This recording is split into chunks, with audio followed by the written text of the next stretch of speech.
Assalamualaikum warahmatullahi wabarakatuh. Halo teman-teman semua, perkenalkan nama saya Irma Stuti Maladewi dengan NIM 2021 73110. Di sini saya tidak sendiri ya teman-teman. Saya juga di sini bersama teman saya yang pertama yaitu Ririn Adrianti dengan NIM 2021 73120 dan Rizka Rumra dengan NIM 2021 73145. Kami dari kelompok 2 kelas C, mahasiswa teknik jurusan Teknik Sipil Universitas Patimura Ambon, angkatan 2021. Oke teman-teman, jadi kami membuat video ini sebagai syarat untuk memenuhi tugas kami di mata kuliah Perlindungan dan Perbaikan Pantai dari dosen pengajar kami, yaitu Ibu Tri Oktaviani Sombing, ST, MSc. Jadi teman-teman, kami di sini akan menjelaskan tentang detail konstruksi dan tata letak bangunan jeti yang akan dijelaskan langsung oleh teman saya yaitu Ririn Adrianti yang akan menjelaskan tentang konstruksi jeti dan akan dilanjutkan oleh teman saya yaitu Rizka Rumra. Baiklah teman-teman, langsung saja kami mulai kepada teman saya Ririn Adrianti. Saya persilahkan. Baik, terima kasih atas kesempatannya. Yang pertama di sini konstruksi jeti. Konstruksi jeti merujuk pada bangunan tegak lurus pantai yang menjorok ke laut yang digunakan untuk memfasilitasi sandaran kapal di kedua sisinya. Jeti dapat terbuat dari berbagai material seperti kayu, baja, dan beton. Jeti berfungsi sebagai penghalang terhadap erosi yang disebabkan oleh arus, pasang surut, dan gelombang. Selain itu, jeti juga digunakan untuk menghubungkan daratan dengan air lebih jauh dari pantai untuk keperluan kapal docking muat kargo. Berikutnya, detail konstruksi jeti. Detail konstruksi jeti terdiri dari beberapa bagian utama, yaitu yang pertama balok dan kolom, kedua capping beam, ketiga dinding penahan gelombang, keempat plat lantai, kelima pile cap, 6 tiang pancang, dan terakhir 7 fondasi. Seperti pada gambar yang ada di samping.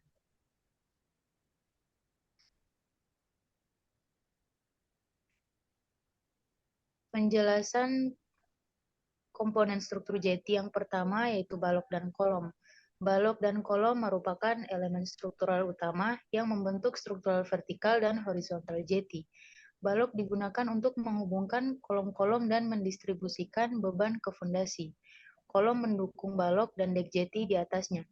Balok dan kolom biasanya terbuat dari beton bertulang atau baja. Yang kedua, capping beam. Dalam konstruksi jeti, capping beam mengacu pada elemen struktural yang ditempatkan di atas kolom-kolom jeti. Fungsi utama capping beam adalah untuk memberikan kestabilan dan integritas struktural pada jeti. Mereka membantu dalam memperkuat dan menjaga kelurusan balok betak serta mencegah pergeseran atau deformasi yang tidak diinginkan. Yang ketiga, dinding penahan gelombang. Dalam beberapa kasus, jeti mungkin dilengkapi dengan dinding penahan gelombang atau dinding pelindung untuk melindungi jeti dan kapal-kapal dari efek gelombang. Dinding penahan gelombang terbuat dari struktur beton atau baja yang dirancang untuk mengurangi energi gelombang dan mengurangi kerusakan pada jeti. Yang keempat, plat lantai. Plat lantai jeti adalah elemen struktural yang membentuk permukaan horizontal tempat kapal berlabuh atau orang berjalan di atas jeti. Plat lantai harus dirancang untuk menahan beban yang diterapkan, termasuk beban hidup, misalnya manusia, kendaraan, peralatan, dan beban yang berasal dari kapal yang berlabuh.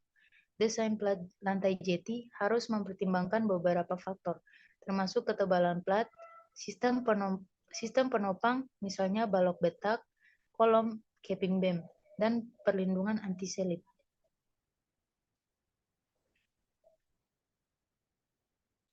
Yang kelima, tile cap. Dalam konteks bangunan jeti, tile cap merujuk pada elemen penutup atau pelindung atas dari dinding penahan jeti.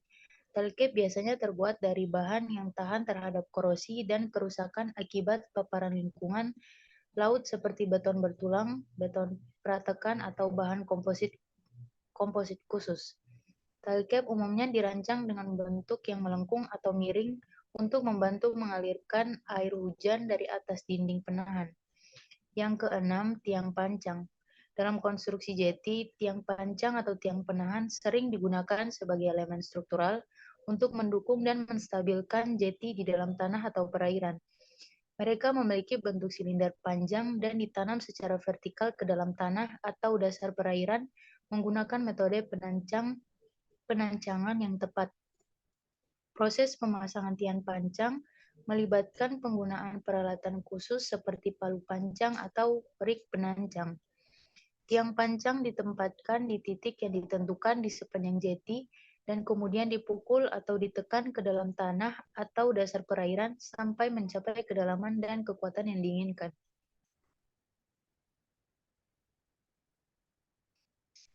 Yang ketujuh, pondasi. Pondasi jeti adalah elemen struktural yang mendukung dan mentransfer beban dari jeti ke tanah di bawahnya. Pondasi jeti dapat berupa pondasi di dalam air seperti tiang pancang atau pondasi di atas tanah seperti pondasi strip atau footings. Pondasi ini harus dirancang secara khusus untuk menahan beban vertikal dan horizontal yang dihasilkan oleh struktur jeti dan kapal-kapal yang berlabuh. Baik, selanjutnya adalah tata letak jeti. Tata letak jeti dapat bervariasi tergantung pada berbagai faktor, termasuk kondisi geografis, ukuran pelabuhan, jenis kapal yang akan berlabuh, dan kebutuhan operasional yang spesifik. Namun berikut adalah beberapa faktor umum yang dipertimbangkan dalam tata letak jeti. Beberapa faktor umum yang dipertimbangkan dalam tata letak jeti diantaranya yang pertama aksesibilitas, yang kedua kedalaman air, yang ketiga pelindungan dari gelombang dan angin, keempat fasilitas tambahan, kelima keselamatan dan aksesibilitas personal, yang terakhir tata letak umum pelabuhan. Penjelasan faktor-faktor umum dalam tata letak jeti. Yang pertama, aksesibilitas jeti harus dirancang agar mudah diakses oleh kapal-kapal yang akan berlabuh. Ini mencakup mempertimbangkan kedalaman air, ukuran kapal, dan arus air di sekitarnya. Yang kedua, kedalaman air. Jeti harus ditetapkan di area dengan kedalaman air yang memindai untuk kapal-kapal yang akan berlabuh. Dalam beberapa kasus, mungkin perlu dilakukan pengerukan atau peluang penghapusan untuk memastikan kedalaman yang cukup. Yang terakhir, pelindungan dari gelombang dan angin. Jeti harus dirancang di tempat sedemikian rupa untuk memberikan perlindungan yang memindai terhadap gelombang dan angin. Ini dapat melibatkan penggunaan dermaga pelindung atau desain struktural yang minimalkan dampak gelombang dan angin. Penjelasan faktor-faktor umum dalam tata letak jeti. Yang pertama, fasilitas tambahan, yaitu jeti seringkali dilengkapi dengan fasilitas tambahan seperti dermaga bongkar, muat, krane, tangga, dan peralatan pendukung lainnya. Tata letak jeti harus mempertimbangkan ruang yang diperlukan untuk fasilitas tambahan ini dan lokasi yang optimal agar dapat beroperasi dengan efektif. Yang kedua, keselamatan dan aksesibilitas personel. Tata letak jeti yang harus mempertimbangkan keselamatan personel yang akan bekerja di sana. Ini termasuk memastikan aksesibilitas yang baik, jalur evakuasi yang jelas, dan fasilitas keamanan yang memindai. Yang terakhir, yaitu tata letak umum pelabuhan. Tata letak jeti juga harus sejalan dengan tata letak umum pelabuhan, termasuk jaringan transportasi darat, penyimpangan kargo, dan fasilitas pendukung lainnya.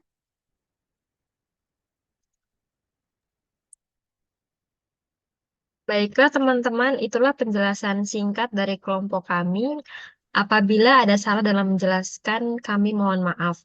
Dan jika ada yang mau bertanya atau memberikan kritik dan saran, kami persilakan boleh tulis di kolom komentar ya teman-teman.